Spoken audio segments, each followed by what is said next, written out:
today's session. In this session, I'll be discussing a very important concepts, that is fertilization and later implantation. In the previous session, we have discussed about menstrual cycle. Okay, hope you understood that concept.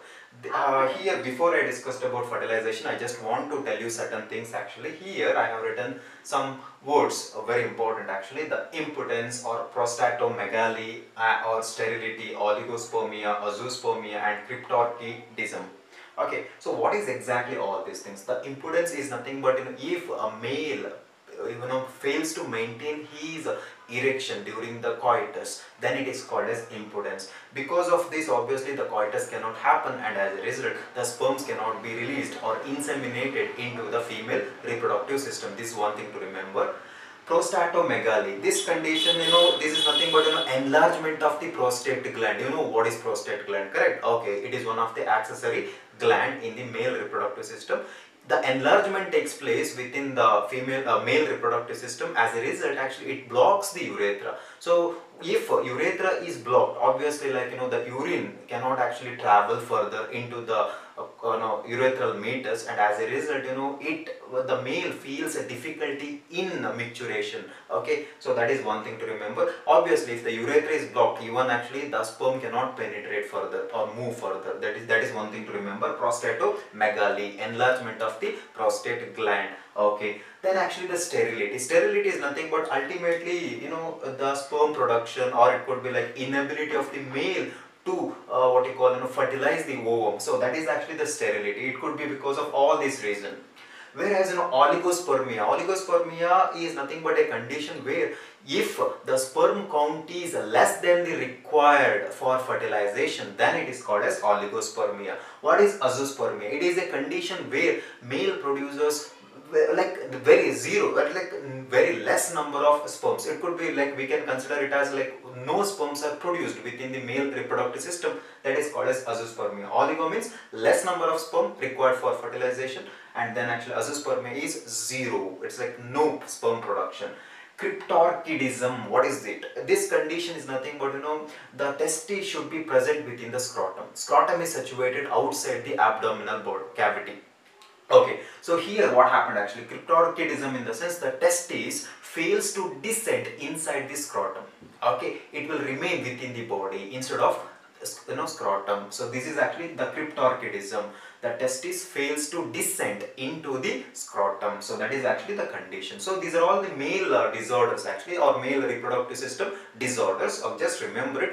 This one is important. Anyhow, oligospermia, azoospermia, we are going to discuss this particular concept in the next chapter actually, that is reproductive health. Okay, so next, obviously I told this point actually, the one sperm, or maybe let us take 4 sperms which are produced from the spermatogonium cell actually normally requires around 64 days actually. So within 64 days 4 sperms are produced from one spermatogonium. So this is the one thing to remember. So you may ask me a question that after the insemination, so what is like for the second insemination, like where the sperms will be there actually? Obviously within the testes there are millions of spermatogonia cells, correct? Okay, if one spermatogonia cells actually takes 64 days to produce 4 sperms, just imagine like the sperm will be there. So it the stock of sperms will be there within the testes. This is one thing to remember. Okay, so insemination. So insemination is nothing but during the coitus, obviously the male reproductive system, that is actually the penis,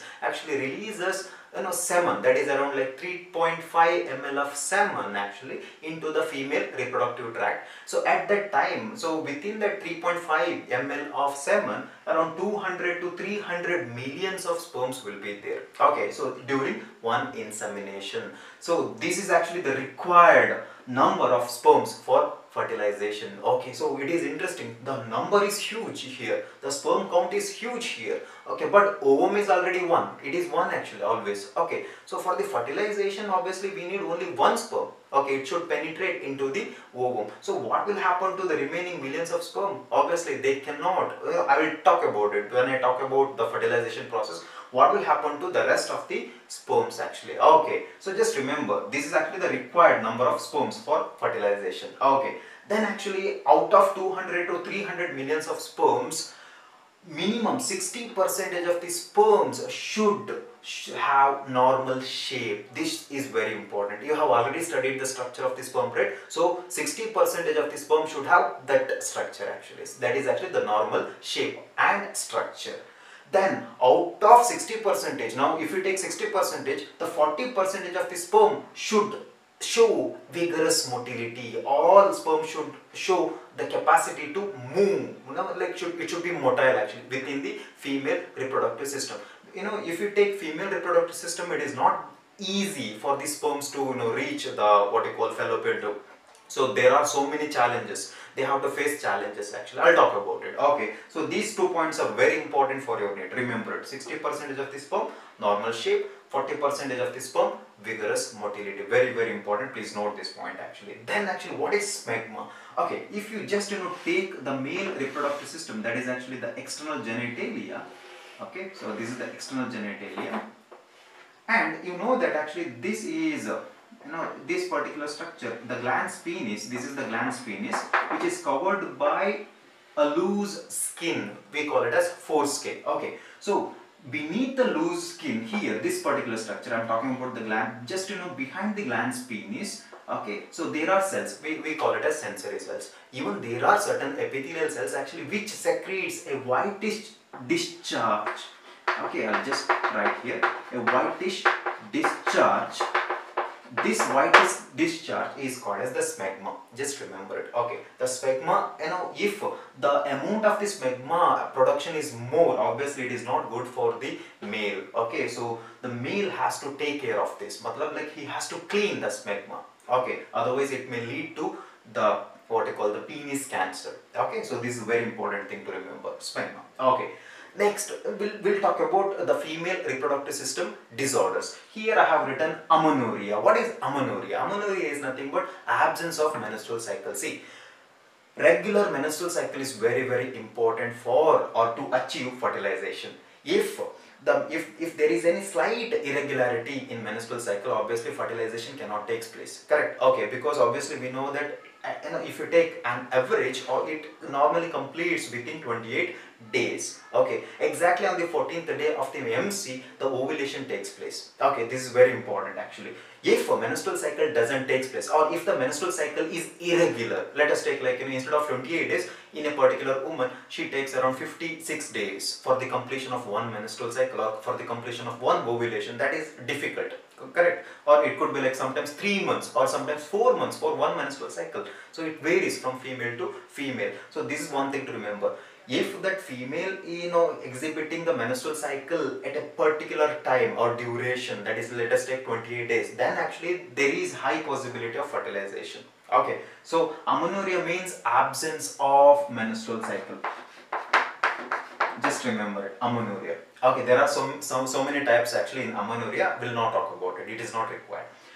Irregular menstrual cycle, that's what actually I told you just now. Okay, so irregular menstrual cycle also leads in failure of fertilization. Okay, sterility means like some disorders, obviously maybe like it could be related to the ovary, or maybe like hormonal imbalance, or maybe the failure of hormonal stimulus. Okay, all these things leads to the failure of ovulation. As a result, the ovulation doesn't occur within the ovary, so that could lead to sterility. Or it could be like the physical, if any problems are there within the female reproductive system, then also the fertilization is not possible. Okay, which causes sterility. Even the cancer of the ovary also leads to sterility. So these are the things to remember.